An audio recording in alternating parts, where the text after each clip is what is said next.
Hey everybody, so today we're going to talk about why you're not winning more grants. Let's get into it.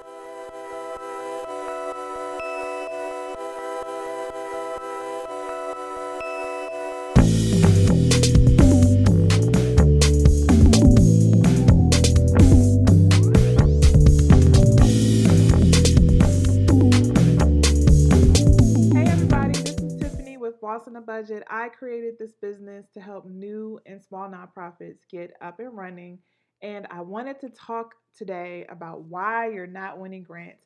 And this is a passion of mine. I actually have a Facebook group around helping people get started with grant writing.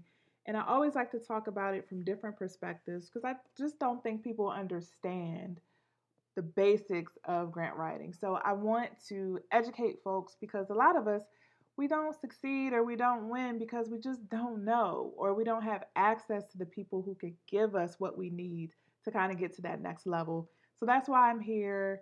That's why I share videos and give resources because I want us all to win. All right. So I want to talk today about why you're not winning more grants. And this is a 4-part series. So today I'm going to focus on the most important part, but there are other pieces to this that are just as important. But this is number one for a reason. And before I kind of go into it, I know you're like, Tiffany, could you just get to it? I will.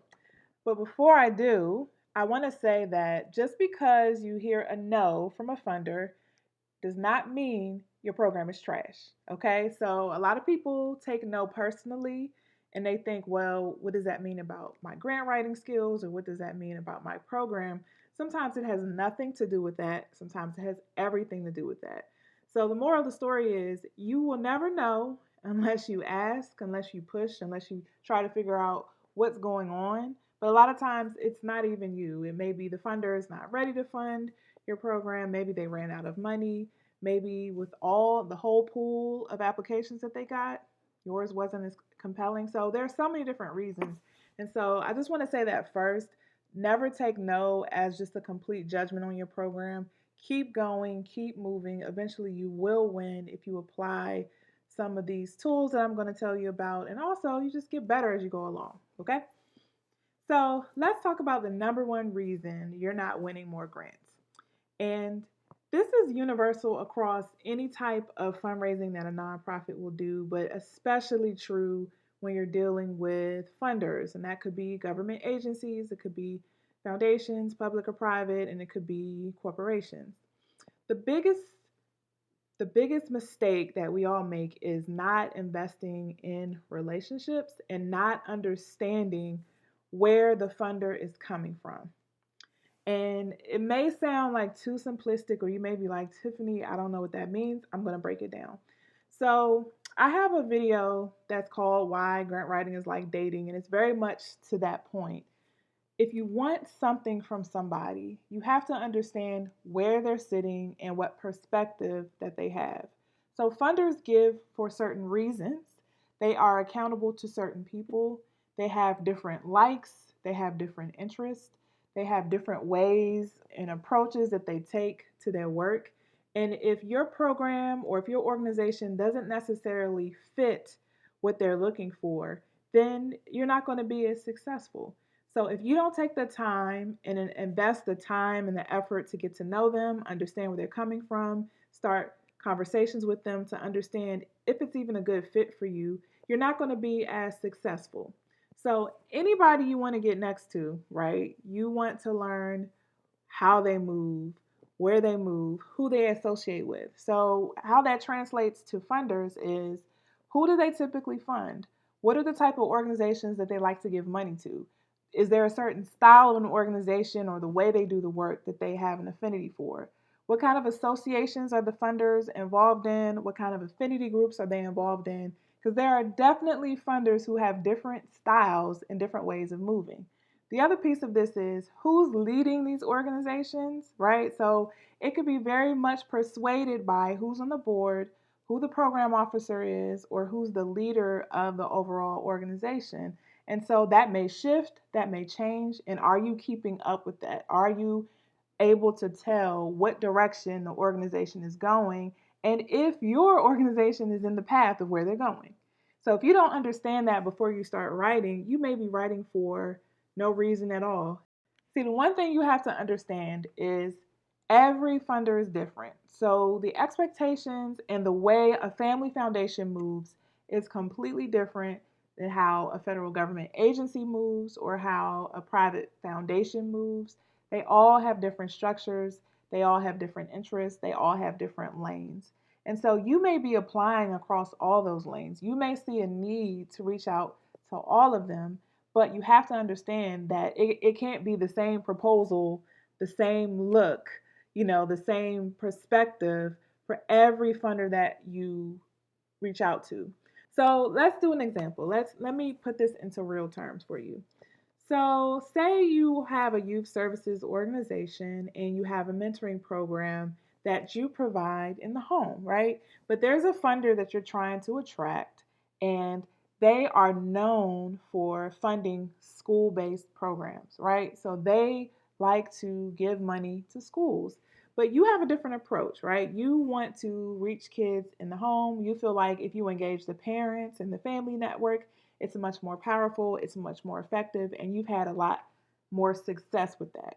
So you are approaching this funder and you're sending in an application. I just want you to know that since every other organization they funded is school based or an actual school, the likelihood of you winning that grant is a little bit less than other school based programs. So I'm not saying don't necessarily approach that funder or apply to that funder, but just know you're at a disadvantage if you're not basically doing a program that they're interested in. That's not to say that you can't reach out to the funder, you can't share with them what you're doing, you can't share your success, because sometimes funders have outdated ways of looking at things, or sometimes they can be moved or convinced to go another way. But that just signals to you that you have an uphill battle. That signals to you that under normal circumstances, the funder is not going to look at you, they're not going to look at your program.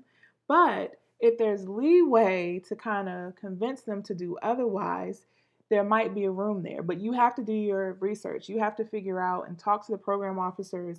And again, just watch their patterns, watch their moves to see if they kind of sort of are going in that direction or maybe willing to go in that direction. And you save yourself a lot of time if you realize, well, they clearly said they're not doing any other types of programs. Don't waste your time. Let's go to another one.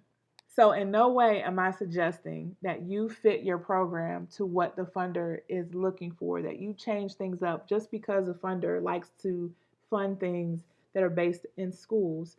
I am not suggesting that. If your program participants have said, this is what we need, if they've responded well to that, if you've seen success with that, other than doing stuff in the school, then you need to carry out your programs based on what your participants need, okay? So if that funder doesn't necessarily see it your way or your interests aren't aligned, then just move on to the next. I wouldn't suggest that you try to retrofit your programs into every single funder, because every funder is different, and you're going to find that you're going to turn into a transformer, and every time you go and meet a new funder, you're changing your needs, you're changing your speech up to meet that funder's needs. I don't know if some of y'all watch Insecure, but there's an episode where Issa Rae's character is trying to pitch the different sponsors, and every time she meets a new sponsor, she changes it up. Oh, you want a fun event? Well, this event is fun. Oh, you want a political event? Well, there's a political spin. That's not what I'm suggesting. I'm suggesting you stay true to what your program is and you find funders that fit your needs or they're aligned with your needs. This is why I always tell new nonprofits, I don't think it's a smart long-term strategy to just go after grants that you find. I really, really think a better strategy is looking for funders who can be partners in your work. Okay, so it's not about, oh, there's a grant here, there's a grant here. Let me just find what's out there, what's due in the next couple of months, and just apply to whatever I find that might fit our needs. I really think you should do the work and say, we want to have people who are invested in our organization, who have aligned interests. Let me find funders who like doing the things or like funding the things that we do, and let me build relationships with them. That's not to say that if a new grant comes up, you can't apply for it, but have a long term strategy along with that to identify key funders. And the reason why that strategy is key is because if you get one grant from a funder who's not necessarily invested beyond that, the impact of that money is gone once the money runs out. But if you invest in a funder and you invest in a relationship with that funder and a partnership, then the things that can come out of that partnership can last a lifetime. Okay. It could mean being networking with other funders. It could mean growing and developing your program. Even though that funder may not be able to give you money year after year, they may be able to loan you people who can help build your internal capacity, help with your finances, help with general operating expenses. Relationships last longer than initial gifts. One last thing I want to say about getting to know the perspective of the funder and building solid relationships instead of focusing on the gift is that there's a cycle of fundraising. Fundraising is so much more than an ask and then a receipt of a gift. That's just a transaction. Fundraising is bigger than that. Fundraising is about how can you work to align your interests so that you all can meet a common goal. And in the process of meeting that common goal, how can you build and grow and develop each other? So, as a part of that cycle, it involves you getting to know the funder, getting to know their interests, but it also involves you educating them, you showing them what you have, what you can bring to the table, so they can begin to build trust and have confidence that you're the right person for the job. So when funders know you well, or they see your application, but they know your struggle and they know your journey, a lot of them are going to be willing to excuse a typo on a grant application. Or if your application isn't as tight as it needs to be, a lot of them will excuse that. A relationship will go a long way to get you to your long-term goals. So remember that it's about you developing a two-way street. How can you educate them about what you're hearing on the ground? How can you talk to them about, hey, these are the stories of the people that we're serving. We thought it would be good for you to hear this. Even if they don't have a grant out, you can reach out to a funder and say, hey, we just released this one-page information brief or this infographic. Hey, this is an issue that's bubbling up in our community. We thought you should know about it. Because a lot of times, especially funders who fund in specific areas, the people who are over those topic areas, like the program officers, really are interested and connected into a certain topic in an area. So they want to know, they want to hear more about what's happening because they don't necessarily get to interface with clients every day. And that's the exciting part of the work. So they have to deal with applications and administration and meetings with their board and all of that. But the exciting part of the work is when they're able to make a connection with the people who their money helped, right? So if they can kind of see face to face how they made a direct impact on someone and they can actually hear the story and look in that person's eyes, that you can't get that in any kind of grant proposal.